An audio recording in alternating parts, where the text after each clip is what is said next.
Welcome back to Academic Reports in English. In this lesson we will look at different voices that you can use in your academic writing. Your voice is how you can position yourself as a writer with your readers. These voices include many different overlapping features, for example from subjective to objective, from certain to less certain, and from personal to detached. Okay, let's get to it.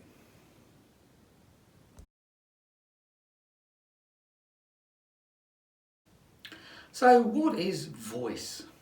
Voice in this case does not mean the sound that you produce from your mouth. Instead, it's the label that we give to several different features of academic writing which reflect the relationship between you and your readers. Many people's image of academic writing is that it's objective, it's certain, it's not personal, and it might even be a bit cold. However, this is not always the case, and there can be quite a lot of variation in these features, depending on the goal that you want to achieve. Let's look at each one of these features of voice and see how a writer can adjust them.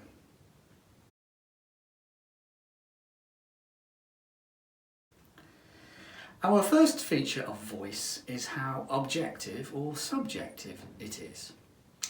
Academic writing, especially in science, is marked by various common features that make the writing seem objective.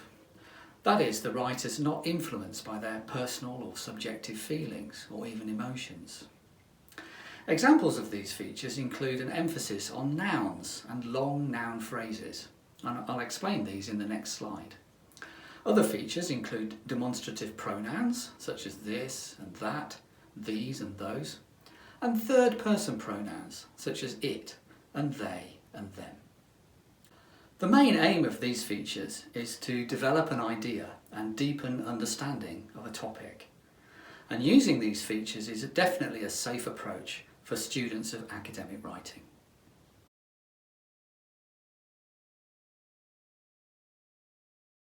One feature of objective writing, and especially scientific writing, is the large number of noun phrases. Nouns can have something before or after them which adds information, and scientific writing particularly is packed with information. Let's just have a look at a couple of ideas from body paragraph 1. And here you can see some two-word noun phrases such as alternative solutions, further problems, and two longer noun phrases such as a unique new idea X and completely new ideas. Here are some longer noun phrases from scientific writing about global warming: rising global surface temperatures, increasing atmospheric evaporation rates, low carbon energy technology. So you can see that noun phrases from such scientific writing is just packed with information.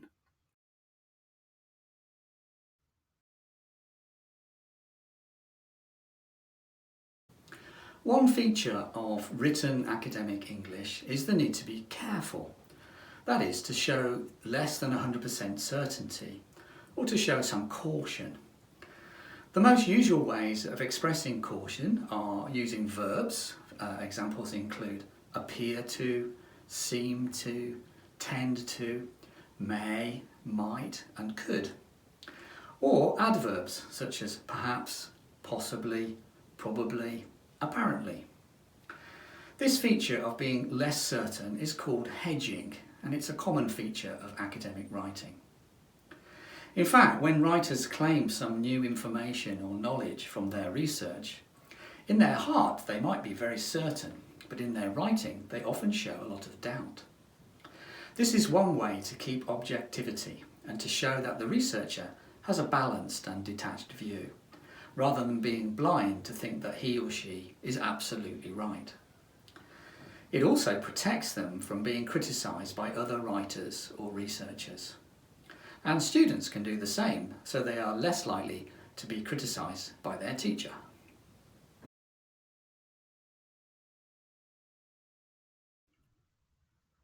Here are some examples of hedging from our model report.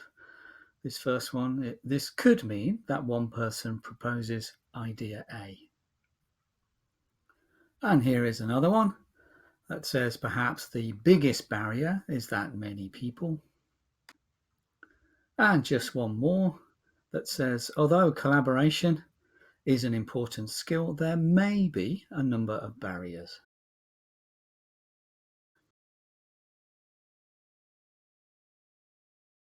I have been saying that academic writing has to maintain objectivity and detached feelings. However, your academic field might allow you to express your emotions in your writing, such as calling for some kind of attention or encouraging your readers to take some action. In such a case, you can adopt a certain voice to express your emotions. Strong opinions can be expressed using modal verbs such as ought to, or should, or have to, and the use of pronouns such as I and you add a more personal touch. And the use of the active voice changes how detached the writing can sound. Other ways to add emotion include the use of adverbs such as definitely, absolutely.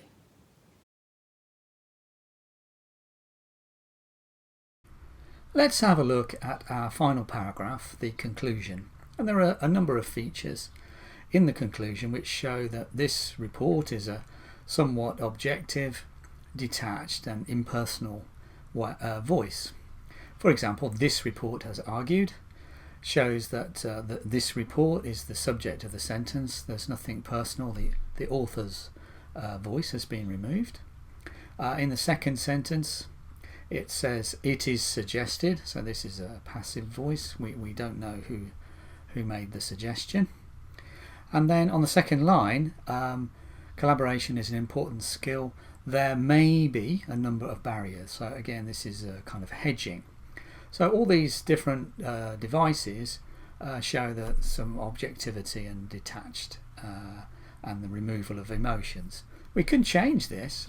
For example, instead of saying this report has argued, we could say I have argued. Instead of saying maybe, we could say there are a number of barriers, so there's no caution there. And then finally, instead of it is suggested, we could add a slightly more emotional adverb in there and make it more personal. So I strongly suggest, for example. So you can see the different ways in which the objective scientific report moves to a more personal and slightly emotional voice.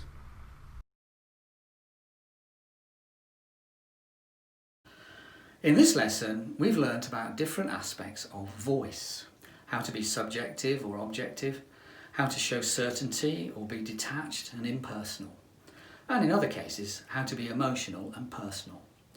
This is a tricky but fascinating area of writing. There's no right or wrong approach. It will depend on your report's purpose and the context. But for beginning writers, it's safest to try and be more objective and detached, especially in scientific writing. Look at your own reports and check your writing voice. Are you objective? Are you subjective? Do you sound very certain, or do you show uncertainty? Does your voice vary? How could you improve it?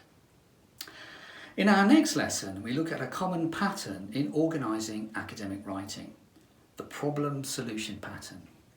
See you there.